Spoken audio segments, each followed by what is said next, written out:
పెద్ద వార్త జనసేన తిరుగుబాటు ఒకసారిగా కూటమిలో ఒక ముసలం ఈ పద్ధతిలో నాదెండ్ల మనోహర్ ఆ రోజు మాట్లాడింది దీనికి అంతటికీ ఆధారం. ఏమని 2024 నాటి ఫార్ములా పనికిరాదు, అప్పుడు అది ఐక్యత ముఖ్యము, వాళ్ళని గద్దె దించాలి కాబట్టి మేము కొన్ని సర్దుకున్నాము.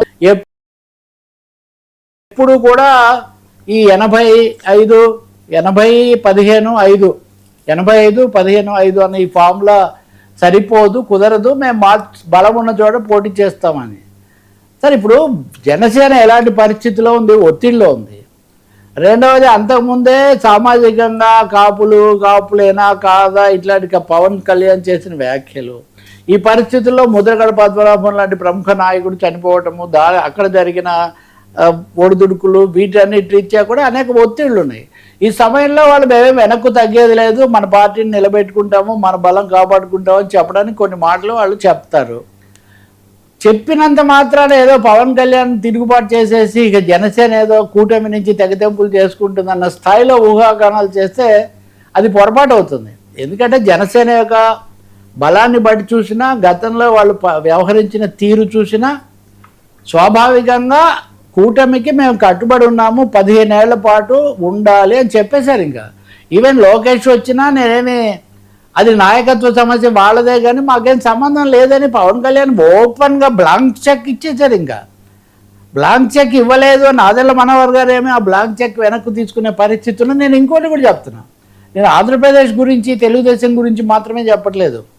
తెలంగాణలో కార్పొరేషన్ ఎన్నికల్లో పోటీ చేసి అభ్యర్థులు పెట్టిన తర్వాత కూడా వెనక్కు తగ్గింది జనసేన.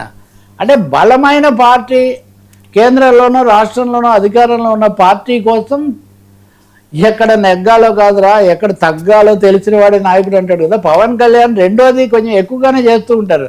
బయటి వాళ్ళ మీద దూకుడున్నా అంతర్గతంగా వచ్చేసరికి నెగ్గడం కంటే తగ్గడం కొంచెం ఎక్కువగా ఉంటుంది. ఇప్పుడు మాట్లాడారు కాబట్టి నిజంగా జనసేన వాళ్ళు ఏదో అయిపోయిందని, ఎందుకంటే వైసీపీ వాళ్ళు లేకపోతే కొంతమంది వ్యాఖ్యాతలు దానికి చాలా ఎక్కువ ఇది ఇస్తున్నది చూస్తుంటే పవన్ సత్తా చూపించాడని.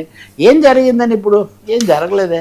అంత తేలిగ్గా దీన్ని ఎంత తెంచేసుకునే అవకాశం ఉండదు. ఒకవేళ స్థానికంగా ఒకరు ఎక్కడన్నా ఉన్నా దాన్ని ఎలా సర్దుబాటు చేసుకుంటారో అప్పుడు జరుగుతుంది. కానీ వెనక్కు తీసుకోకపోవచ్చు.